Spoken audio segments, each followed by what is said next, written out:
Same as it ever was. Same as it ever was. Same as it ever was. Same as it ever was. Same as it ever was. Same as it ever was. Same as it ever was. Indexing, massive technology concentration, the rise of AI. It's a brave new world. Or is it? As much as our era seems to be unprecedented, a lot more is the same as ever. Human behavior, risk, opportunity, even living the good life, all tends to be, well, if not eternal, pretty close. We tend to focus on what's different while ignoring all the things that remain the same. I'm Barry Ritholtz, and on today's edition of At the Money, we're going to discuss why you should pay attention to the unchanging nature of money and human behavior. To help us unpack all of this and what it means for your assets, let's bring in Morgan Housel. He is the author of Same as Ever, A Guide to What Never Changes. The book has received widespread acclaim for its insightful approach to thinking about risk and human nature. So, Morgan, let's start with your central premise. How consistent is human behavior across the millennia? Well, Barry, this is a great quote from Voltaire, who said, "History never repeats itself, but man always does." And I think that is such a good way to summarize history, that the events never repeat themselves. The recessions, the wars, they're different every single time. And that's what makes them so difficult to predict. But the behaviors, how people respond to recessions or bear markets, whatever it might be, is very stable throughout history. How people responded to the risk and the surprise of the Great Depression in the 1930s is exactly how they responded to the financial crisis of 2008 or the panic of March 2020, no different whatsoever. And that is important because we cannot predict when the next recession is going to occur, when the next bear market might occur. Nobody can do it. But if you understand that the behaviors are stable over time, then you can say, I have no idea when the next recession is going to come, but I know exactly how people will respond to it when it does come. So it's putting your faith in forecasting the future in something that is repeatable and predictable versus fooling yourself into trying to predict something that you can't. It sounds like the focus is less on predicting events and more on understanding our own behaviors. That's right. That's exactly right. And you're doing that because one is stable and predictable over time and one is not. So let's discuss the power of narratives. Why is it that stories are so much more influential than data and reasoning when it comes to us thinking about things like money? I think it's always been the case that the best story wins, not the person who has the right answer or the best answer or the answer that makes the most sense. It's always the best story that wins. People see that very often in politics when it's almost always the case for generations that the person who wins the presidency is not the most competent or has the best policies. It's a person who tells the best story. That has always been the case, and I think always will be. People don't have enough bandwidth, whether it's in investing or politics or anything else, to truly parse all the data and sift through all the data to find the best answer. They need a quick soundbite. They need a quick story. They need the best story to make sense of what's going on in the world. So if you're talking about the economy or the stock market, going through all that data, I mean, that's an incredibly difficult thing to do. But if you can tell someone a quick story, here's a story about NVIDIA, here's a story about the US economy, they can wrap their head around that in 3 seconds. And it's much more compelling because it takes less effort to do. Every stock valuation is a number from today multiplied by a story about tomorrow. You take a number from today, like earnings per share, and you multiply it by a story about tomorrow. That's the multiple that you're slapping to it. And what's so important there is that the stories that people tell about what tomorrow might be are so much more powerful and also fickle, changing than the number from today. And this is why there's so much madness and chaos in the history of markets. It's all just people clinging to and adapting to and telling new stories about what the future might hold. So a number from today multiplied by a story about tomorrow. That could be growth rate, that could be earnings, that could be market share. It could be any sort of story, but that's a total unknown. Is that the power of narrative? Yeah, I mean, if you were to say, just making this up, that Netflix stock will be trading at X dollars per share in 3 years. That sounds like a reasonable thing to try to predict. But what you are really saying is, you know what story investors are going to believe about Netflix 3 years from now. You know what kind of mood investors are going to be in 3 years from now. And when you frame it like that, it's absurd. How could anyone possibly know what people are going to believe about the future 3 years from now? Most people don't really understand what people believe about the future today, let alone what they're going to think about it 3 years from now. And so when you realize that it's all narratives driving, it's whatever people want to believe. The meme stock revolution, if you want to call it that, over the last couple of years has been the perfect example of that, where the number from today was almost meaningless, or there was no number from today, but the story about what it could turn into tomorrow was extraordinary. And this is one of those things that has always been the case. That was true 100 years ago.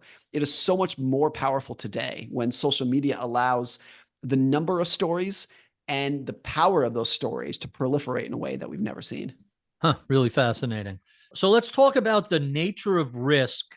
Why is it that we really don't understand it? And why do we always seem to be so surprised when a low probability event occurs?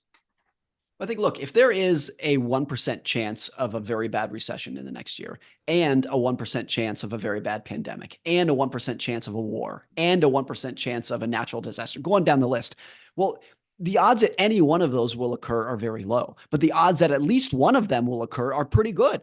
And so if you have a once in a century event, but there are hundreds of possibilities, a one in a century recession, once in a century bear market, whatever it is, the odds that one of them are going to occur this year or in the next 5 or 10 years are very good.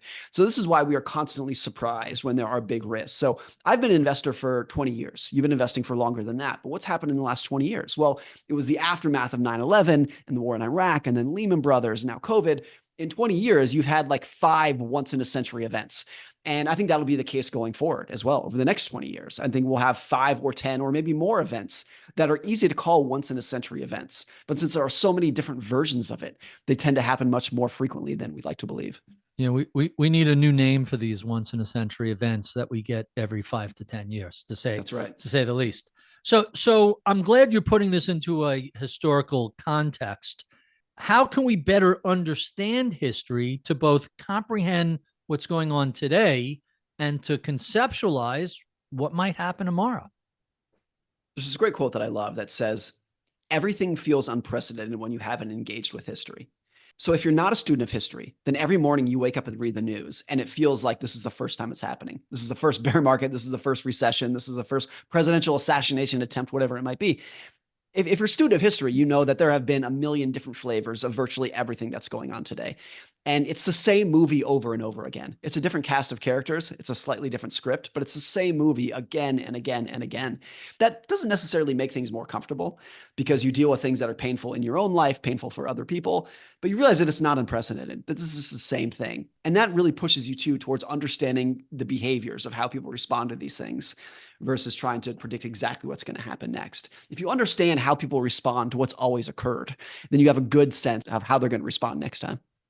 So one of the things that has always occurred is that we tend to go through these cycles of calm and chaos. Why is it that during the good times, we seem to plant the seeds for the chaos that invariably seems to follow? Well, look, when things are good in the economy or the stock market, people naturally, normally, rationally take more risk. If the economy is really strong, you feel better going into debt in your business and building a new factory. Or if the stock market looks really strong, you feel better allocating more assets to there. It's a very rational thing to do. But when you do that, you, as one of hundreds of millions of actors in the US economy, have planted the seeds for the next decline. The more risk you're taking in your business, the more risk you're taking in your portfolio makes the market more fragile, more vulnerable. And so the irony is that if we never had a recession, people would very rationally take a lot of risk in their business, go into debt if we're never going to have recessions. And the fact that they're going into debt is what makes the economy fragile. And the fact that the economy becomes fragile is what causes the next recession. So it's this irony of if we never had recessions, you would guarantee that you're going to have a very bad recession in the future. And it's the same in the stock market. The lack of volatility is what plants the seeds for future volatility because you get complacency and people take on more risk. And so when you view it like that, you view volatility as completely unavoidable. When the lack of recessions plants the seeds for the next recession, it's guaranteed that we're going to have future recessions, future bear markets. You view it as much more inevitable rather than something that requires the economy to break or for policymakers to make a mistake for it to occur. So we've been talking about how history sets our expectations for what might occur in the future. Let's talk about the gap between expectations and reality. What happens when that gap gets to be too large? It's always been the case in the US economy that if you look over a multi-generation period, there's economic growth. And it's usually substantial economic growth. If you look at how we are living relative to our grandparents and their grandparents, we've grown so much. It has also always been the case that people look back and say, look, it's not as good as it used to be. There are things that were different in the past. And I think what so often happens is that people's incomes grow, but their expectations grow by even more. The average middle-class American today is living a life that John D. Rockefeller could not fathom. They have technologies and medicines that Rockefeller, the richest man in the world in his day, could not fathom. But you cannot say that the average American should feel richer than Rockefeller, because that's not how people's brains work. All wealth is just relative to what other people have around you. So you measure your life relative to your neighbors and your coworkers and everybody else. And in that situation, you can have a world where people's incomes grow, their assets grow, and they live a longer life. But if everyone else is doing the same, you don't feel any better off. And you can also imagine a world in which our grandkids are living way better than us. They're richer and they're healthier, but they're no happier for it, because everyone else is going to be living that too. They're all going to have the same cancer medicines and they're all going to have the same high incomes. And so by comparison, they don't feel like they're that much better off. When you realize that all wealth and happiness is just comparison to other people, you realize that the gap between your expectations and reality is really what you want to go for, to gain some sort of happiness and contentment out of your money. And perhaps that's why social media has become so toxic. All it does is raise people's expectations and their comparisons rather than appreciating what they have. Yeah, because I mean, it used to be that you compared yourself to your neighbors and your coworkers. Now you compare yourself to a curated highlight reel of a bunch of strangers' fake performative lives. And so no matter how well you're doing, you can open up Instagram and be bombarded with hundreds of people who appear to be doing better and look better and look happier than you are, even if it's all BS. And so even though the comparison game has always been the case, it is so much more potent today than it's ever been. What we see on Instagram is the car or the house, but we don't see the monthly payments. And you don't see the person bickering with their spouse or dealing with their health problems and whatnot. It's all the highlight reel. And sometimes it's the fake highlight reel. And it leads people to think that everyone else is happier than you are. There's this great quote from Montesquieu, who said this 300 years ago. He said, if you only wish to be happy, that is very simple to do. But people want to be happier than other people. And that is very difficult because we overestimate how happy those other people are. And he said that 300 years ago, well before social media. If you were around today, I think he would look at that statement and say it is 10 times truer today than it's ever been. Our final question, how can we balance optimism and pessimism in our own lives? With money, I've always phrased it as you want to save like a pessimist and invest like an optimist. You want to be very confident in where we're going for your investments, but you want to be very realistic about how hard it's going to be to get there. I hope to be an investor for another 30 or 50 years. And I'm very confident that 50 years from now, the market's going to be extraordinarily higher than it is today. I'm equally confident that it's going to be a very painful slog to get there. It's going to be a nonstop chain of surprises and setbacks and recessions and pandemics, on and on and on.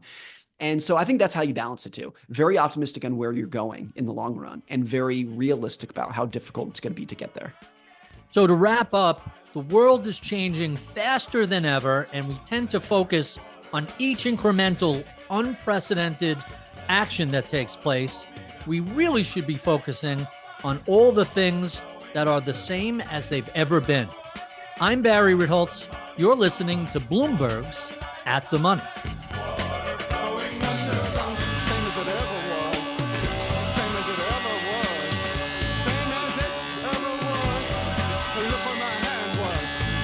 Time isn't holding up.